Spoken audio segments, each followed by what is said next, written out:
In September of 1918, the city of Philadelphia held a parade. 200,000 people lined Broad Street to watch soldiers march before their deployment to France. The city's public health director, Wilmer Cruzen, had been warned. He had received reports from naval yards where sailors were already dying. He held the parade anyway. Within 72 hours, every bed in all 31 of Philadelphia's hospitals was full. Within 6 weeks, 12,000 Philadelphians were dead.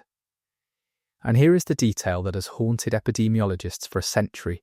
The day before the parade, several of Philadelphia's own newspapers had printed small items about an illness spreading through military camps.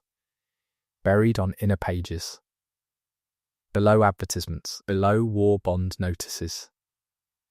The information was there. It was published. And it changed nothing. Because it was designed to change nothing. This is not a story about a virus. Not entirely. This is a story about what newspapers chose to print, what they chose to bury, and what happened to the people who lived inside the gap between those two decisions. Because the 1918 influenza pandemic did not arrive in silence. It arrived while editors made choices. And the archive of those choices still exists. You can read them. You can hold the actual pages. And when you do, what you find is not an absence of information.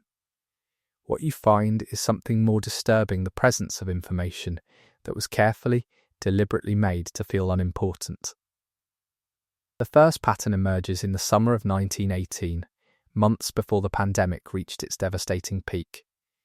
Military camps across the United States were already experiencing waves of illness. Camp Funston in Kansas reported over 1,000 cases in a single week in March. Camp Devens outside Boston documented so many dead by September that the base mortuary ran out of coffins and bodies were stacked in corridors. These were not secrets. Military physicians wrote reports. Camp surgeons filed official notifications. The Army Surgeon General's office received documentation that something was spreading through the ranks at a speed and lethality that did not match any seasonal influenza previously recorded. And newspapers reported on it. That is the part most people miss. They reported on it, but the way they reported on it is where the evidence begins to fracture the standard narrative. A careful review of newspaper archives from the spring and summer of 1918 reveals a consistent editorial pattern. Reports of illness in military camps were framed as minor, routine, and localized. Headlines used words like gripping cold and ordinary influenza. Column inches were minimal. Placement was deep inside the paper, often on page 6, page 8, page 12. Meanwhile, front pages carried daily updates on troop movements, Liberty Bomb campaigns, and patriotic rallies. This was not accidental. On April 28, 1917, just weeks after the United States formally entered the war, Congress passed the Sedition Act as an amendment to the Espionage Act of 1916. Under this legislation, it became a federal crime to publish material that could be construed as interfering with the war effort or undermining military morale. The penalty was up to 20 years in prison. The Postmaster General, Albert Burleson, was granted authority to revoke mailing privileges for any publication deemed seditious. And he used it. By mid-1918, more than 75 newspapers and periodicals had been censored, suspended, or denied postal access. Editors understood the climate. They understood that reporting aggressively on mass illness in military camps, the very camps producing the soldiers America was sending to win the war, could be interpreted as undermining morale. And so they calibrated. They did not lie exactly. They underreported. They softened. They buried. And this is not an isolated case. This pattern was not confined to one city or one newspaper chain. Here is what was happening simultaneously across the country in the fall of 1918, and what the archive papers reveal when you read them side by side. In Philadelphia, the Evening Bulletin ran a brief notice about Naval Yard illness on September 18. The parade went ahead on September 28. By October 1, the paper's own pages carried desperate notices about emergency hospitals. But the word epidemic did not appear in a headline until bodies were being collected from private homes by horse-drawn wagons because the city had run out of ambulances.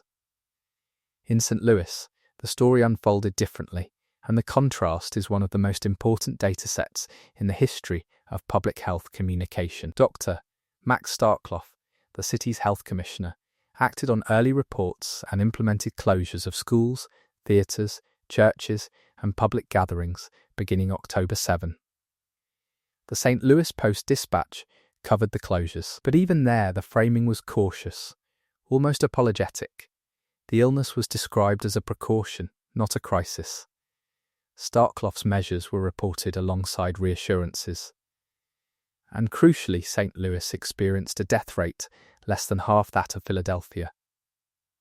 The information architecture, what was emphasized, what was minimized, what was placed on page 1 versus page 9, mapped directly onto survival rates. In San Francisco, the Chronicle pushed a mask ordinance narrative in late October, but simultaneously ran editorials questioning whether the measures were an overreaction.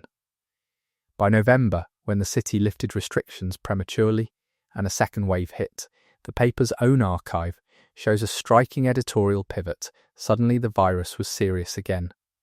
The same editorial board, the same city, the same virus. The framing shifted based on what was politically convenient, not on what was epidemiologically accurate.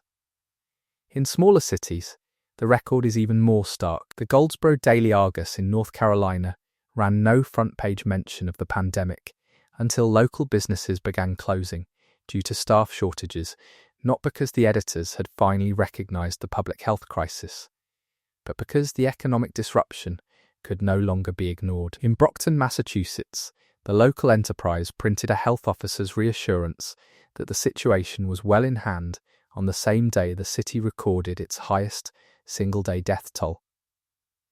The reassurance and the death toll appeared in the same edition. Different pages, different implications. Now hold those newspaper records alongside a second pattern, because this is where the investigation deepens beyond editorial choices into something structural. The United States Committee on Public Information, known as the CPI, was established by executive order on April 13, 1917. It was headed by George Creel, a former journalist. Its explicit purpose was to shape public opinion in favour of the war effort through every available media channel: newspapers, posters, films, public speakers.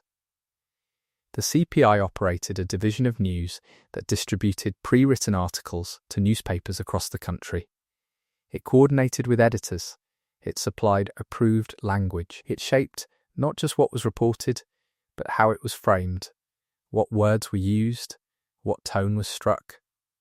By the fall of 1918, when the influenza pandemic was killing more Americans per week than combat in France, the CPI's infrastructure was fully operational, its relationships with editors well established, and its priorities unambiguous. Nothing should undermine public confidence in the war effort. There is no single memo, no smoking gun document that says suppress pandemic coverage. Historians like John Barry, whose work on the 1918 pandemic remains definitive, have noted that the suppression was more atmospheric than directive.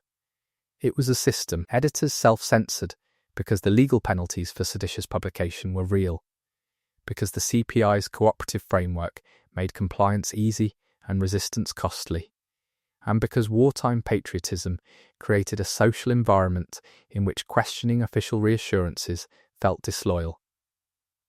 But the effects of that system are measurable. A 2007 study published in the Proceedings of the National Academy of Sciences examined the relationship between the timing of public health interventions and mortality rates in 43 American cities during the 1918 pandemic. The findings were unambiguous. Cities that implemented interventions, early closures, bans on public gatherings, transparent public communication, experienced peak death rates approximately 50% lower than cities that delayed. And the cities that delayed shared a common feature that the study's authors noted, but did not fully explore. Their newspapers, in the critical early weeks, had consistently downplayed the severity of the outbreak. Let that relationship sit for a moment. The pattern in the newspapers, the editorial minimization, the buried reports, the reassuring language mapped onto the pattern in the morgues. Not perfectly, not as a single cause, but as a measurable contributing factor in a system that treated public ignorance as a strategic resource. This is where the two patterns converge, and where the human cost becomes impossible to abstract away. Consider what it meant, in practical terms, for a family in Philadelphia in late September 1918. The father reads the paper. He sees war news. He sees bond advertisements. He sees, perhaps, a small item about illness at a naval yard, framed as routine, placed below a department store advertisement. He takes his children to the parade.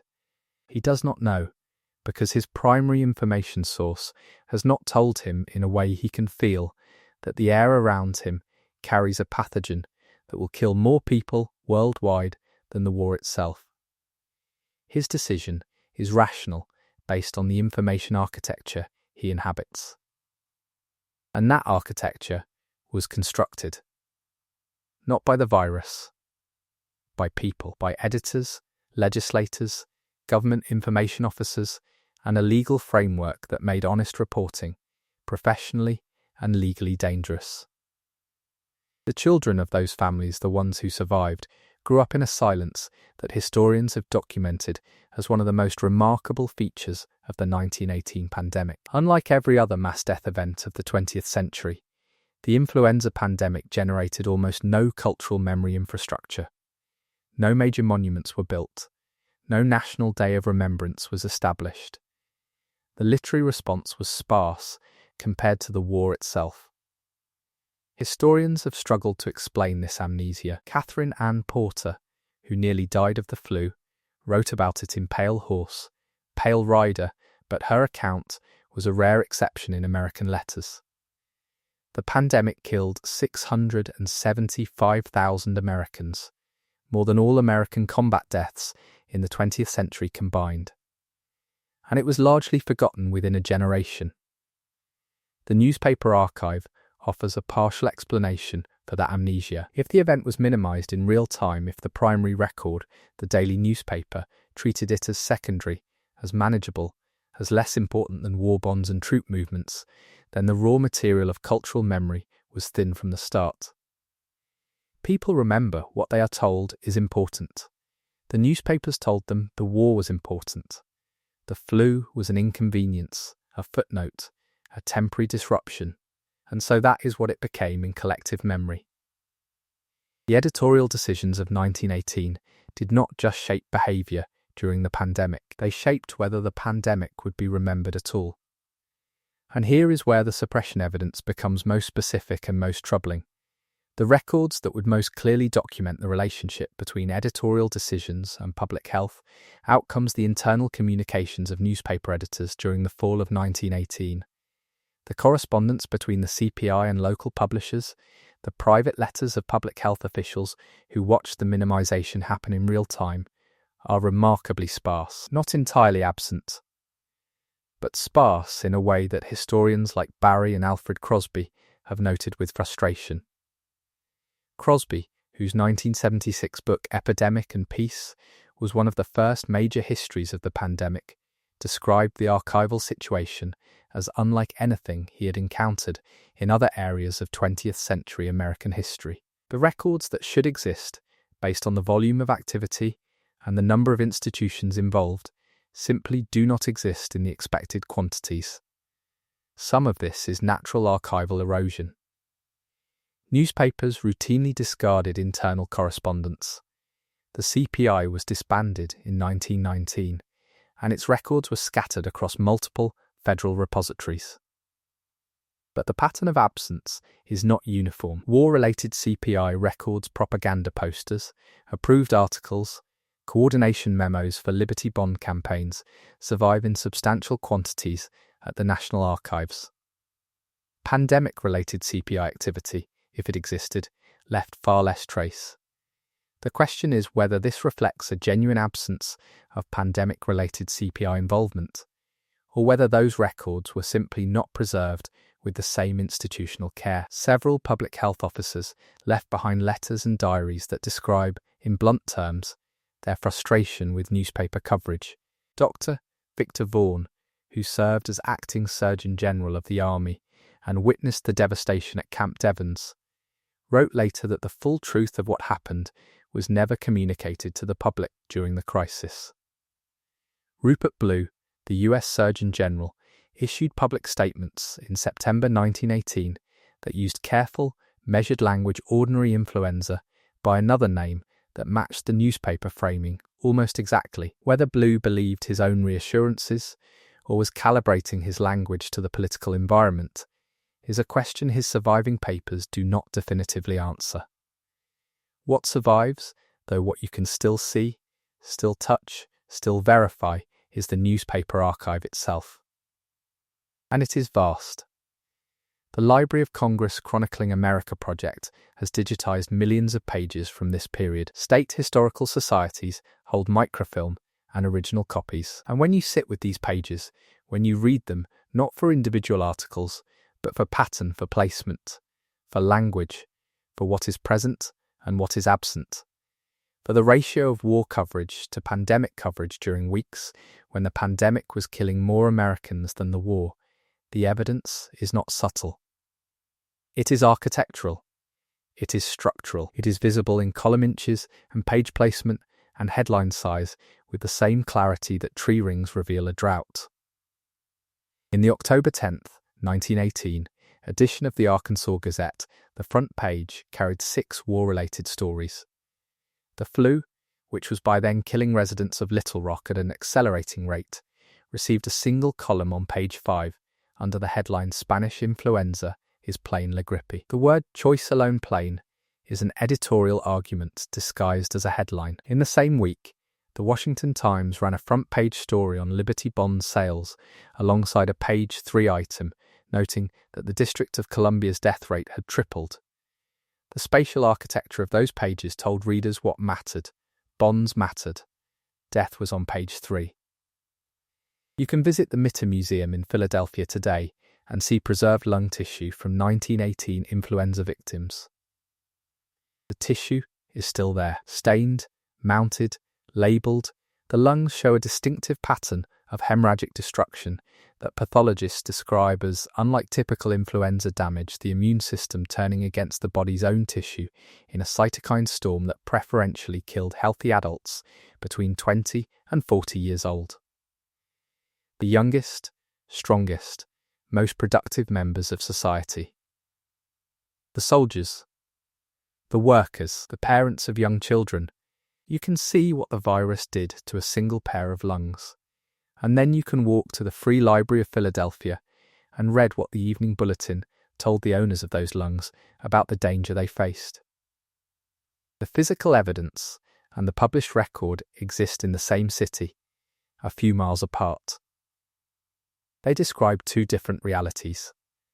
The Woodlands Cemetery in Philadelphia contains mass graves from October 1918. They are not well marked.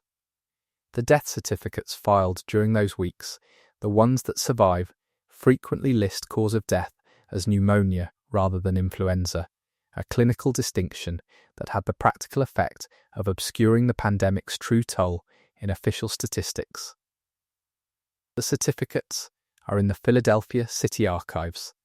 The newspaper editions are in the same building. The 2 sets of documents, produced in the same weeks by the same city's institutions, tell stories that do not align. Across the Atlantic, the reason the pandemic became known as Spanish flu is itself an artifact of the suppression pattern. Spain was neutral during the war. Spanish newspapers, operating without wartime censorship, reported the outbreak honestly and prominently. King Alfonso X fell ill, and it was front-page news in Madrid. Because Spain reported and other nations suppressed, The pandemic became associated with Spain, a nominal injustice that has persisted for more than a century. The name itself is evidence. It is a linguistic fossil of the information architecture that shaped the pandemic's public narrative. Every time we say Spanish flu, we are repeating the trace signature of a system that made honest countries look like the origin of what dishonest countries refused to name. The parade route on Broad Street in Philadelphia is still there. You can walk it. The buildings that lined it in 1918 are largely still standing. The street is the same width. The distance is the same. 200,000 people stood along that corridor, breathing the same air, because their newspaper told them the grip was ordinary, and their public health director told them the parade was safe, and their government told them the war was what mattered. 12,000 of their neighbours were dead within weeks, and the newspaper that failed to warn them adequately continued publishing, continued operating, continued telling the city what mattered and what did not. The question that remains is not whether the newspapers downplayed the 1918 pandemic. The archive proves they did. The question is not whether that downplaying contributed to preventable death. The epidemiological evidence strongly suggests it did. The question is not even whether the system of wartime censorship created the conditions for that downplaying. The legislative record, the CPI's operational history, and the pattern of editorial behaviour across dozens of cities in the same weeks make that connection difficult to dismiss. The question that remains the one the archive raises but cannot answer is what we are supposed to do with the knowledge that the most deadly event in modern American history was minimised in real time by the institutions responsible for telling the public what was true. That the tools of information suppression were not secret, they were legal. They were systematic. They were operated by named individuals within documented institutions. And that the result 675,000 American dead, a number that exceeds every battlefield in American history, was then allowed to fade from cultural memory so completely that when the next pandemic arrived, a century later, the pattern had to be relearned from scratch. The newspapers from October 1918 are still in the archives. The ink is faded, but the words are legible. And the pages that matter most are not the ones with the largest headlines. They are the ones where the pandemic should have been, and wasn't. The empty spaces tell the story. They always have, and they are still waiting to be read. The column inches that were never printed are the ones that still carry the cost.